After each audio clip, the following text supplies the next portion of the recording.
हे friends, कैसे हैं आप लोग। स्वागत है हमारे चैनल कंप्लाइंट डोज में। आज मैं आपके लिए क्लीन साइंस कंपनी की फुल इन्फॉर्मेशन लेके आया हूँ, डिटेल एनालिसिस लेके आया हूँ। क्या हमें इस कंपनी में इन्वेस्ट करना चाहिए या नहीं करना चाहिए। इसका आईपीओ आज 7 जुलाई को खुलने वाला है। डब्बा बजा क्या रहेगा, कितना प्रीमियम ये हमें दे सकता है अगर हमें इसमें इन्वेस्ट करते हैं तो, और इसकी कब लिस्टिंग होने वाली है, कब ये चीज़ें आईपीओ खुलेगा, कब तक बंद होगा। आज हम इसकी पूरी रिव्यू एनालिसिस करेंगे। क्या हमें इसमें इसके फाइनेंशियल देखेंगे। तो चलिए अपने वीडियो को स्टार्ट करते हैं देरी ना करते हुए। सबसे पहले हम कंपनी के बारे में जान लेते हैं। कंपनी किस किस चीज़ों में काम कर रही है, कंपनी कब इनकॉर्पोरेट हुई है। कंपनी देखिए 2003 में इनकॉर्पोरेट हुई है और कंपनी का पूरा नाम है clean science and company limited technology limited. देखिए कंपनी का पूरा नाम है clean science and technology limited. ये बहुत ही एक leading chemical manufacturer globally company है, ग्लोबल तौर पे इसका प्रेजेंस है। और ये क्या क्या मैन्युफैक्चर करती है, स्पेशलिटी केमिकल्स भी ये मैन्युफैक्चर करती है। आप देख सकते हैं कंपनी के MEHQ BHA AP chemicals formula होते हैं, इनके केमिकल नेम होते हैं कुछ। ये इन चीज़ों में काम करती है कंपनी। फार्मास्यूटिकल्स के लिए भी केमिकल का काम करती है, FMCG के भी केमिकल बनाने का काम करती है। देखिए फार्मास्यूटिकल इंटरमीडिएट्स का भी काम कर रही है ये, और इसके अलावा FMCG के केमिकल सेक्टर में भी काम करती है कंपनी। और कंपनी के हम देख लेते हैं इनका कस्टमर कहाँ कहाँ है, कंपनी सप्लाई कहाँ कहाँ कर रही है। कंपनी सप्लाई करती है अपने प्रोडक्ट्स को जो ये मैन्युफैक्चर करती है इंडिया में, ओवरसीज़ मार्केट में कहाँ, China, Europe, USA, Korea, Taiwan, Japan, Bayer AG, Genex laboratory limited, Nutriad international limited इसकी क्लाइंट कंपनी है। एनवी इसकी क्लाइंट कंपनी है। SRF लिमिटेड जैसा आप जानते हैं लिस्टेड कंपनी है इंडिया के स्टॉक एक्सचेंज पे एक। और विनाती ऑर्गेनिक्स, देखिए इतनी बड़ी बड़ी इस कंपनी की कस्टमर कंपनीज हैं जो कि लिस्टेड हैं। केमिकल सेक्टर्स की बहुत ही दिग्गज कंपनी है SRF लिमिटेड, विनाती ऑर्गेनिक्स। और इस कंपनी की कस्टमर कंपनी है, आप देख सकते हैं कितना ज़बरदस्त इनका मार्केट शेयर है। और देखिए 69% रेवेन्यू जो है एक्सपोर्ट थ्रू आउटसाइड इंडिया के थ्रू आता है। इनका 69% इनका टोटल रेवेन्यू का एक्सपोर्ट होता है। तो हम इसकी फाइनेंशियल स्नैपशॉट्स देख लेते हैं, कंपनी का फाइनेंशियल कैसा रहा है और क्या क्या कंपनी ने काम करा है। सबसे पहले हम 2019 का रेवेन्यू देख लेते हैं। देखिए ये 3933 रुपीज़ का रेवेन्यू रहा है कंपनी का, कहीं ना कहीं ये मिलियंस में फिगर है। और देखिए फाइनेंशियल ईयर 20 में देखिए कितना अच्छा रेवेन्यू इन्होंने ग्रोथ कर दिया, 4193। और देखिए ड्यूरिंग कोरोना कोविड पीरियड भी कंपनी का रेवेन्यू घटा नहीं। आप जैसा जानते हैं एक्सपोर्ट में काफ़ी गिरावटें आई थी, स्टिल कंपनी का जो रेवेन्यू आ रहा है बहुत ही अच्छा आ रहा है। देखिए 6.6% से लेके कंपनी ने 22.2% की रेवेन्यू ग्रोथ दिखाई है। क्या गजब की कंपनी ने ग्रोथ दिखाई है। एक्सपेंसेस बहुत ही मिनिमम इनके बढ़े हैं, 2680, 2479 कम हो गए हैं, फिर 2708 बहुत ही छोटे लेवल पे इनके एक्सपेंसेस बढ़े हैं, लेकिन कंपनी की ग्रोथ बहुत अच्छी थी। नेट प्रॉफिट आप देख सकते हैं 977 से सीधे 1984 हो चुका है, दुगना हो चुका है। 1396 में भी कंपनी ने ग्रोथ करी थी, 20 में भी। नेट प्रॉफिट मार्जिन भी मुझे बहुत अच्छे लग रहे हैं कंपनी के, 24.8 से 33.3 हो गए, फिर 38.7% हो गए, बहुत ही अच्छा। नेटवर्थ देख लेते हैं कंपनी की क्या है, 2721 मिलियन से 3421 मिलियन हुई 2020 में। 2021 में देखिए डबल हो गई है, 5397। रिटर्न ऑन इक्विटी भी देख लेते हैं, 278%, 245%, 272%।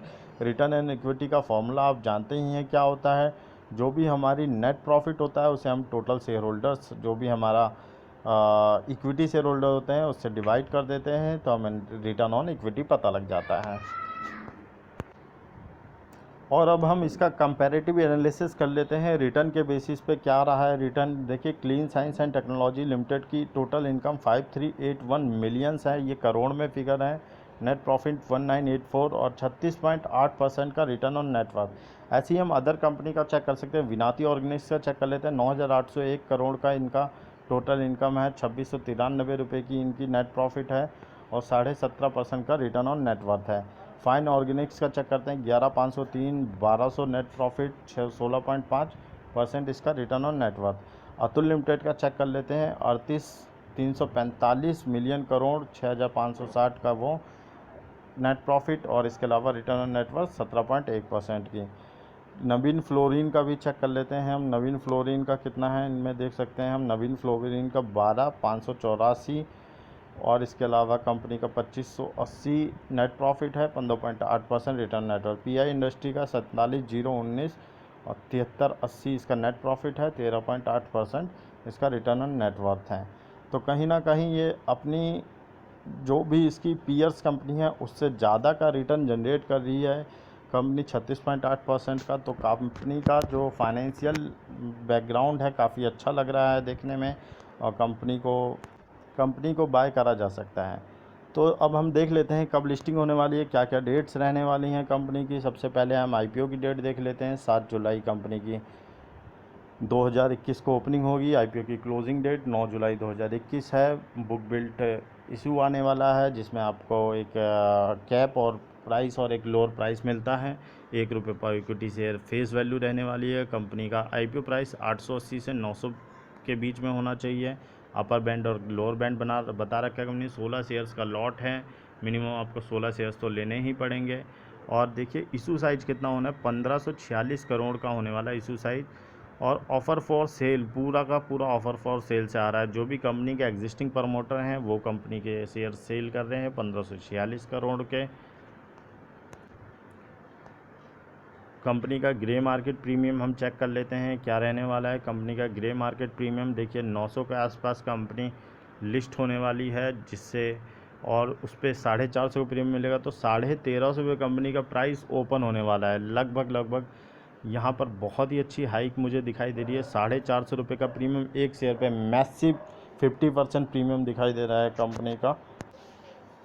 इससे पहले हम देख सकते हैं कंपनी की कौन कौन सी कंपनी ने जो अभी नया आईपीओ आया था उस पर कितने की लिस्टिंग हुई थी। देखिए रोज़ारी बायोटेक आज ट्रेडिंग हुई थी 1198 रुपये पे इशू प्राइस था, 425% 182% ऊपर था। ऐसी ही कैमकॉन स्पेशलिटी केमिकल्स भी 507 रुपये पे था, इशू प्राइस 340 रुपये, 49% का यहाँ जंप था। अनुपम रसायन पे भी 37% का जंप था। इसके अलावा इंडियन और भी जो कंपनी आ रही हैं काफ़ी अच्छा केमिकल इंडस्ट्री में इनको जंप मिल जाता है। इशू प्राइस इनका जो होता है काफ़ी अच्छा होता है और लिस्टिंग गेन भी बहुत मिलता है। तो हमें इस कंपनी में ज़रूर इन्वेस्टमेंट करना चाहिए। मुझे लगता है कि काफ़ी अच्छा शेयर हो सकता है, बट फिर भी आपको अपने इन्वेस्टमेंट एडवाइज़र, अपने फाइनेंशियल एडवाइज़र से कंसल्ट कर लेना चाहिए बिफोर इन्वेस्टिंग। आपका क्या फ़ैसला रह सकता है, आप अपनी रिसर्च ज़रूर कर लें, हमारी रिकमेंडेशन है, और आप इसमें अपना जो चाहे वो फ़ैसला ले सकते हैं। और अगर आप कोई भी फ़ैसला लेते हैं तो इसकी मैच्योरिटी से लायबिलिटी लेना भी सीखें। Thank you guys. और अगर आपको हमारी वीडियो अच्छी लगती है तो हमारे चैनल को लाइक, सब्सक्राइब, शेयर ज़रूर कर दीजिएगा। आपके एक सब्सक्राइब से हमें मोटिवेशन मिलता है, जिससे कि हम आपके लिए और भी रिसर्च करके लेके आएंगे।